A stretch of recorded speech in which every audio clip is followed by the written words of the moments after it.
Engineers की एक छोटी सी गलती दुनिया के सबसे बड़े डैम को कोलैप्स कर सकती है। जब सीमेंट पानी के कांटेक्ट में आती है तो वह गर्म होने लगती है और थोड़े टाइम बाद में जब वह सूखने लगती है तो उसका टेम्परेचर और ज्यादा बढ़ने लगेगा। अब मानकर चलो आप एक बहुत बड़ा डैम बना रहे हो जिसमें मिलियंस ऑफ टन आपको कंक्रीट और सीमेंट का मिक्सर डालना है, और यदि आपने सीमेंट को ठंडा नहीं किया तो कितना ही बड़ा डैम हो, एक वीक के अंदर उसमें क्रैक्स आने लगेंगे और पूरा डैम कोलैप्स कर जाएगा। हम बात करेंगे दुनिया के सबसे बड़े 3 गॉर्जियस डैम के कंस्ट्रक्शन में इंजीनियर्स के सामने आए बड़े चैलेंजेस की।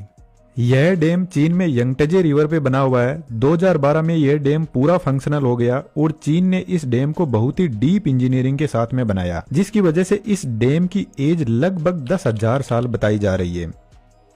जब यह डैम अपनी फुल पावर पर ऑपरेट करता है तो 22,500 मेगावाट इलेक्ट्रिसिटी जनरेट करता है, जो दुनिया में सबसे ज्यादा हाइड्रो इलेक्ट्रिक पावर जनरेशन करने वाला डैम है।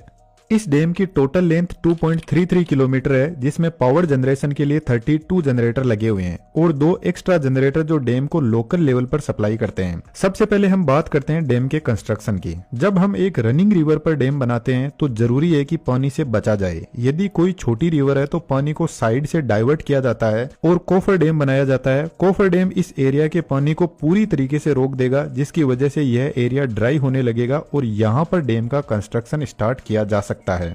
लेकिन 3 गॉर्जियस डैम के केस में यंगटजे रिवर अराउंड 1.5 किलोमीटर चौड़ाई में फैली हुई है और ज्यादा पानी रोकने के लिए डैम की लेंथ को 2.3 किलोमीटर तक बढ़ाया गया। अब इतने पानी को डाइवर्ट करना पॉसिबल नहीं है, तो फिर इंजीनियर्स के दिमाग में एक दूसरा आइडिया आया कि क्यों ना इस डैम को 3 सेक्शन में डिवाइड किया जाए, जिसमें 2 सेक्शन की दूरी एक साथ में कवर कर ली जाएगी, बाकी के बचे हुए को बाद में देखेंगे।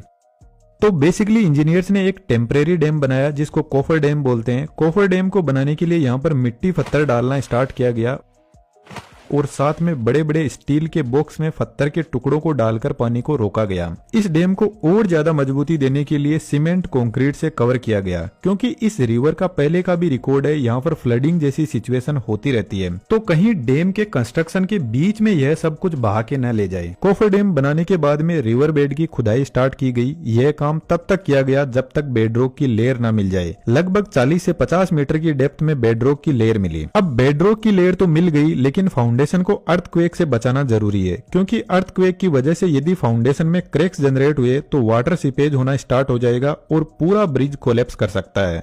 तो फिर बेडरॉक की लेयर में जितने भी क्रैक्स थे उनको भरने के लिए सीमेंट और केमिकल ग्राउटिंग का यूज किया गया। फॉर एग्जाम्पल, यदि किसी साइड में वाटर सीपेज हो रहा है और साथ में रॉक की वीक लेयर है तो फिर यहाँ पर हॉरिजॉन्टल ड्रिलिंग मशीन से ड्रिल की जाती है और फिर प्रेशर के साथ में सीमेंट और केमिकल